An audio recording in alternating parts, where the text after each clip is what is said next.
राधे राधे। हमारी आज की कहानी का शीर्षक है इज्जत। निधि, तुम भी कहाँ जरा सी बात को लेकर बैठ गई। कम से कम तुम तो समझो। अगर मैं ऐसा ना कहता तो लोग मुझे जोरू का गुलाम समझने लगते। आखिर मुझे भी तो अपने परिवार के सामने अपना सम्मान बनाए रखना है। अरविंद निधि को अपनी बात समझाते हुए बोला। ये कैसा सम्मान है अरविंद, जो मेरा अपमान करने पर मिलता है। मेरे सम्मान की जिम्मेदारी किसकी है। फिर कितनी घटिया सोच है तुम्हारी। अपने सम्मान के लिए मेरा अपमान कर रहे हो। निधि अरविंद की बात का जवाब देते हुए बोली। यार, तुम औरतों की यही तो समस्या है। छोटी सी बात को रबड़ की तरह खींच कर लंबा कर देती हो। ऐसा क्या कह दिया मैंने, सिर्फ इतना ही तो कहा था कि बिना मेरी इज्जत इजाज़त घर के बाहर कदम नहीं रखोगी। पति होने के नाते क्या मैं तुमसे इतना सा नहीं कह सकता। अरविंद अपनी बात को सही ठहराते हुए बोला। अच्छा, सिर्फ इतना ही कहा था। निधि ने प्रश्न भरी नज़रों से अरविंद की तरफ देखा, पर निधि को जवाब देने की जगह वो दूसरी तरफ मुंह करके सो गया।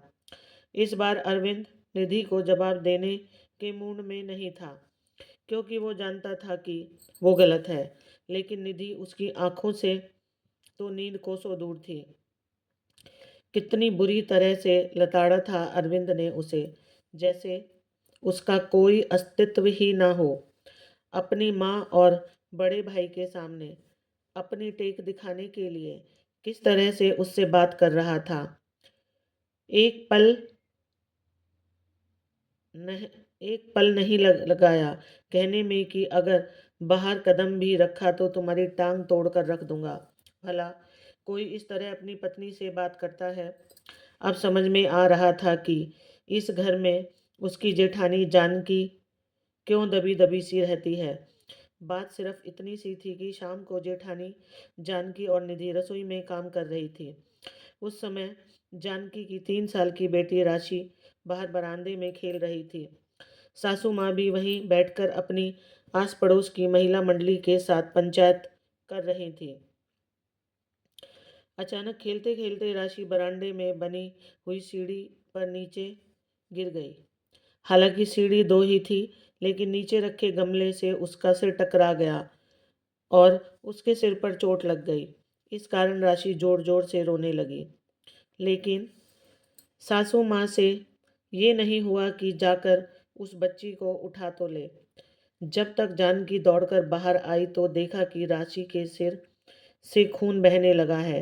यह देखकर जानकी ने अपने पल्लू से उसके सिर को दबाया ताकि खून बहना बंद हो।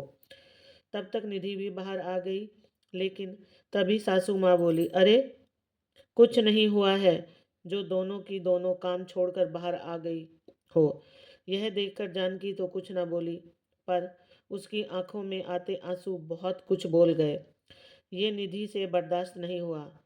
वो तो शुरू से ही बागी स्वभाव की रही थी।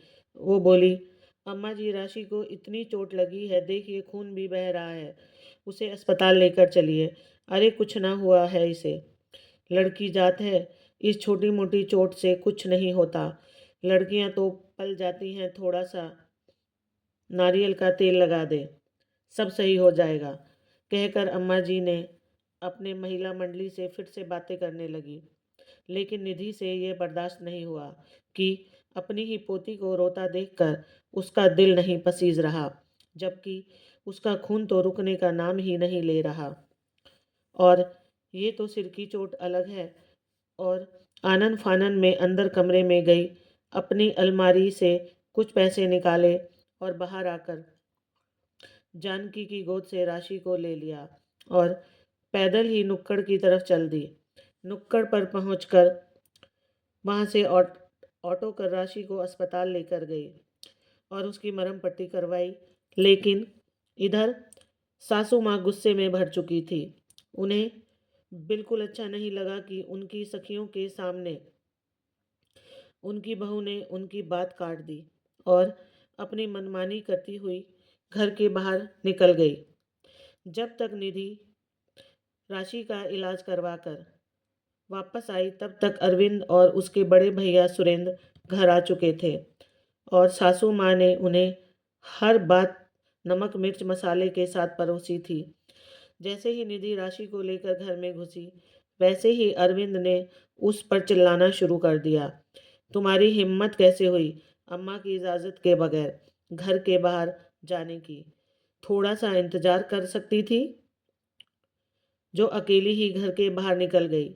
हम लोग आ ही तो रहे थे घर पर। उसकी बात सुनकर निधि एक पल के लिए तो हैरान रह गई। तब तक जानकी भाभी आकर राशि को उसकी गोद से ले गई।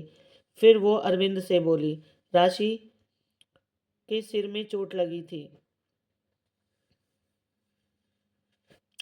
वो दर्द के मारे तड़प रही थी। ऐसे में क्या तुम लोगों का इंतजार करती रहती मैं? कितना खून तो बह चुका था उसका। अरे तो थोड़ी देर में कुछ ना होता उसे, जो मेरे मना करने के बावजूद घर के बाहर निकल गई। इतनी औरतों के सामने बेइज्जती कर दी मेरी। क्या सोच रही होंगी वो लोग कि मेरी बहू तो मेरी सुनती ही नहीं। सासू माँ बीच में ही बोली, आपको लोगों के सामने अपनी इज्जत की पड़ी है।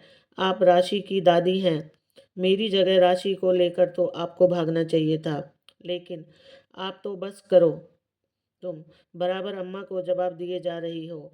खबरदार मेरी इजाज़त के बाद बगैर घर के बाहर कदम रखा तो टांगे तोड़ के रख दूंगा।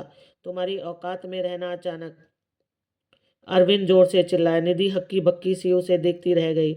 अरविंद का ये रूप तो शादी के 3 महीने में कभी उसने देखा ही नहीं था। मानती थी कि ये परिवार रूढ़िवादी था। सासू माँ को पोती पसंद नहीं थी, क्योंकि वो घर में पहला बच्चा पोता ही चाहती थी। इसलिए कभी राशि से उनका खास लगाव नहीं रहा।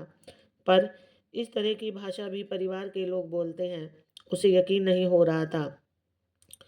अब खड़ी खड़ी देख रहे क्या रही हो? जाओ अंदर। अरविंद दोबारा चिल्लाया कर बोला। निधि को कुछ सूझा नहीं तो वो चुपचाप अंदर आ गई। सासू माँ ने इसे अपनी जीत समझी और तन कर सोफे पर जाकर बैठ गई। अब निधि ने इस बारे में अरविंद से कमरे में बात की तो अरविंद का जवाब सुनकर वो हैरान रह गई।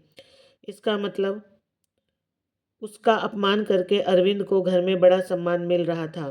खैर, सोचते सोचते काफी देर बाद निधि की नींद लग गई। अब रात भर ढंग से सोई नहीं हो तो सुबह कहाँ से जल्दी उठती। सुबह उठने में उसे देर हो गई। बस इसी बात को सासू माँ ने पकड़ लिया और जोर जोर से चिल्लाने लगी। उनकी आवाज़ सुनकर अरविंद हड़बड़ा कर उठा। निधि को पास में सोता देखकर उसे झकझोर कर उठा दिया। अरे जल्दी उठो, अभी तक सो रही हो? निधि हड़बड़ा कर उठी और फटाफट कमरे के बाहर निकली। उसे देखते ही सासू माँ बोली, देखा कैसे जानबूझकर आज महारानी उठी ही नहीं। घर में तो नौकर चाकर लगे हैं ना, जो आकर घर का काम कर जाएंगे। भला ये बहुएं के ससुराल में रहने के लक्षण है। निधि को गुस्सा तो आ रहा था, पर जवाब न देकर वो रसोई में जाने लगी। सिर दर्द तो वैसे भी हो रहा था। सोचा पहले चाय बनाकर पी ले। तभी अरविंद भी बाहर निकल कर आ गया। उसे देखकर सासू माँ ने अपनी आवाज़ ऊंची करते हुए कहा, देख ले अरविंद, तेरी बीवी के लक्षण। यहाँ सास बोले जा रही है, पर ऐसा नहीं कि उसे जवाब तो दे दे। मुंह उठाकर सीधे रसोई की तरफ चल दी। अरे मुझसे बात नहीं करना चाहती तो साफ साफ कह दे। सासू माँ की बात सुनकर अरविंद गुस्से में निधि से बोला, अम्मा तुमसे कुछ बोले जा रही हैं, तुम जवाब क्यों नहीं दे रही हो? अम्मा को जवाब दे दोगी तो घिस नहीं जाओगी? कल जब मैंने जवाब दिया था तब भी आप बोल रहे थे कि जवाब पर जवाब दिए जा रही है, और आज मैं चुप हूँ तो भी समस्या है। आखिर मैं करूँ तो करूँ क्या? निधि ने कहा। उसकी बात सुनकर अरविंद गुस्से में चिल्लाकर बोला, बस करो तुम, ज़्यादा जबान चला रही हो।